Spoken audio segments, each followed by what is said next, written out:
नमस्कार, बिहार न्यूज देख रहे हैं आप। मैं हूं सुमन राज। मोकामा में पुलिस ने फर्जी वारा कर ग्राहक के खाते से रुपए की निकासी करने के आरोप में बैंक के सहायक मैनेजर को गिरफ्तार कर लिया है। बताया गया कि मोकामा अवस्थित एक्सिस बैंक के सहायक मैनेजर मोहम्मद हसनैन ने मरांची गांव के खाताधारी राम प्रवेश के नाम पर 5 लाख रुपए का फर्जी ऋण निर्गत कर सारी रकम की खुद ही निकासी कर ली। जाँच के बाद इस मामले का पुलिस ने उद्भेदन कर आरोपी सहायक मैनेजर को गिरफ्तार किया है। ऐसे क्या हुआ था सर आपके साथ में? मेरे साथ में मेरे अकाउंट से मोकामा एक्सिस बैंक से मैंने मेरा मोबाइल नंबर चेंज करके मेरे नाम पर 5 लाख का लोन सेंक्शन होके और अवैध तरीके से लखीसराय या बाढ़ से निकाल लिया गया था। हमें कोई पता नहीं चला इस पर। जब हम एक बार इसमें कुछ पैसा डाला, बैंक में गया है तो पता चला कि आपके अकाउंट में अवेलेबल बैलेंस नहीं है। उसके बाद पता चला तो बैंक कर्मचारी के द्वारा ही पता चला कि आपके ऊपर 5 लाख का लोन है। एटीएम भी निकाला गया था? हाँ, एटीएम भी निकाला गया है। वही एटीएम से टोटल पैसा जितना भी निकला 5 लाख टोटल एटीएम के द्वारा ही निकाला गया था। उसके बाद क्या किया आपने? उसके बाद हम लोग मैंने बैंक में पहले संपर्क किया, उसके बाद थाना से आके FIR किया, बड़ा बाबू से मिले, FIR यहाँ दर्ज किए। उसके बाद मैंने आगे कार्रवाई किया गया। क्या नाम हो गया आपका सर? राम प्रवेश कुमार। दिनांक 13/10/2021 को वादी राम प्रवेश कुमार जो मराची के रहने वाले हैं, इनके द्वारा एक प्राथमिकी दर्ज कराई गई थी कि इनका अकाउंट एक एक्सिस बैंक मोकामा में अकाउंट से 5 लाख रुपया धोखाधड़ी करके पहले तो लोन ग्रांट करवाया गया। उसके बाद उससे नंबर चेंज करके ATM इशू करवाया गया और ATM इशू करवा करके लोन का जो राशि था 5 लाख रुपया वो निकासी कर लिया गया। और इसके बाद FIR करके इसका अनुसंधान प्रारंभ किया गया। अनुसंधान के क्रम में इसकी जानकारी वरीय पदाधिकारी महोदय को भी दी गई और लगातार हम लोग को इसका दिशा निर्देश वरीय पदाधिकारी महोदय के द्वारा प्राप्त हो रहा था और इसका गहराई से अनुसंधान किया गया। तो ये अंततः ये पाया गया कि इस पूरे घटनाक्रम में एक्सिस बैंक के जो वर्तमान में सहायक मैनेजर हैं मोहम्मद हसनैन, पिता मोहम्मद हसन, रहने वाले यह हैं बलौर, थाना कुढ़नी, जिला मुजफ्फरपुर के, अभी वर्तमान में एक्सिस बैंक मोकामा में पोस्टेड थे। इन्हीं के द्वारा अपने पत्नी का मोबाइल नंबर को CRF होता है, कस्टमर रिक्वेस्ट फॉर्म, उसमें मोबाइल नंबर चेंज करके और एक डेबिट कार्ड इशू करवा लिया और डेबिट कार्ड इशू करवा करके और 5 लाख रुपया लोन अप्रूव करा लिया गया और पूरे लोन का पैसा उसी डेबिट कार्ड के माध्यम से निकासी करा लिया गया। इस पूरे घटना की जानकारी खाताधारक को तब लगी जब वो बैंक में जा करके अपना पासबुक अपडेट कराने के लिए जाते हैं, जिसके बाद प्राथमिकी दर्ज की गई और अनुसंधान के क्रम में यह घटना को उद्भेदन कर लिया गया और उनकी गिरफ्तारी कर ली गई है।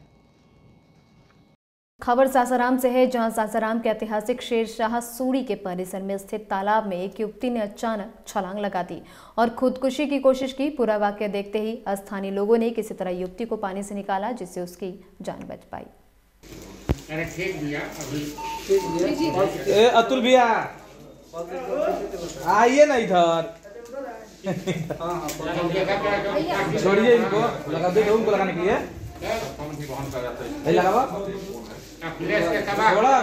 जहानाबाद में भी राज्य सरकार के निर्देश पर पूरी तरह से कोरोना प्रोटोकॉल का पालन करते हुए मानस इंटरनेशनल पब्लिक स्कूल में पठन पाठन प्रारंभ कर दिया गया है। तो स्कूल खुलने से विद्यार्थियों ने भी काफी खुशी जाहिर की है। विद्यालय के chairman professor doctor Arun Kumar ने बताया कि राज्य सरकार द्वारा जारी निर्देश का पालन करते हुए विद्यार्थियों की पढ़ाई शुरू कर दी गई है। इसके साथ ही उन्होंने विद्यालय खोलने पर राज्य सरकार को बधाई भी दी है। खुला है तो सरकार का निर्देश था कोरोना प्रोटोकॉल के तहत, है ना, वो विद्यालय खोले जाएंगे। तो क्या ये जो विद्यालय के द्वारा कोरोना प्रोटोकॉल का पालन किया जा रहा है? यस सर, किया जा रहा है। हम सब मास्क पहने रहते हैं, सोशल डिस्टेंसिंग का पालन होता है, सैनिटाइजर भी दिया जाता है और फिर डेली हमारा कोरोना भी चेक होता है। क्या नाम हुआ? सुप्रिया कुमारी। सरकार के आदेशानुसार राज्य के तमाम निजी विद्यालय और सरकारी विद्यालय को खोल दिए गए हैं। राज्य सरकार का स्पष्ट निर्देश जारी हुआ है कि कोरोना प्रोटोकॉल के नियमों का पालन करते हुए विद्यालय खोले जाएंगे। क्या कुछ पालन किया जा रहा है आपके विद्यालय में?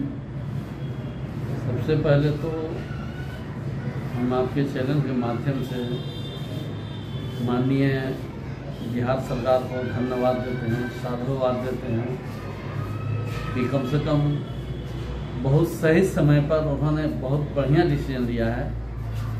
बिल्कुल राष्ट्र हित में यह डिसीजन है, बच्चों के हित में यह डिसीजन है और शिक्षा के हित में भी यह डिसीजन है।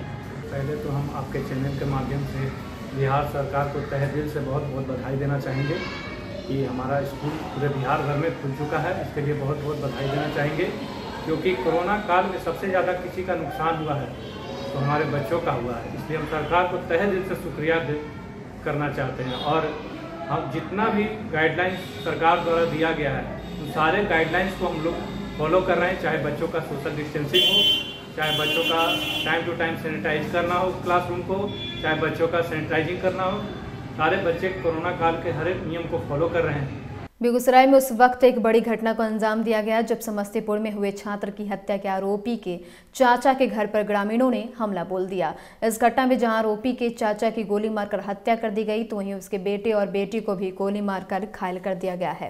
दरअसल समस्तीपुर जिले के नरहन गाँव में मूर्ति विसर्जन के दौरान बेगूसराय जिले के नावकोठी थाना क्षेत्र के वृंदावन गाँव निवासी छात्र परलक्षित की गोली मारकर हत्या कर दी गई थी। इस घटना से मौके से पुलिस ने वृंदावन गांव के ही भीम कुमार को एक साथी के साथ गिरफ्तार भी किया था और अगले दिन वृंदावन गांव में आरोपी भीम कुमार के चाचा रंजीत सिंह के घर पर हमला कर दिया गया। वहाँ पर पूरा गांव का मॉब उतर गया था सर। गलती मर्डर कहीं और हुआ पर मॉब कहीं उतर गया मारने के लिए और गलती से हमारे पिताजी उस दबोच में आ गए। आक्रोश लोगों ने उसको मौत के घाट उतार दिया मेरे पिताजी। कल से समस्तीपुर में हमारे चचेरे भाई के हाथों से एक उसके दोस्त ही थे सर, गलती से वो मारा गया एक्सीडेंट में और वो भी पकड़ा गया। आक्रोशित में उसके बेटे और उसके गांव वाले पापा सब आ गए यहाँ पर, हमारे पापा को भी मार दिया। पूरा घर तोड़ दिया सर, और क्या होगा। पूरा घर तोड़ दिया, तहस नहस कर दिया।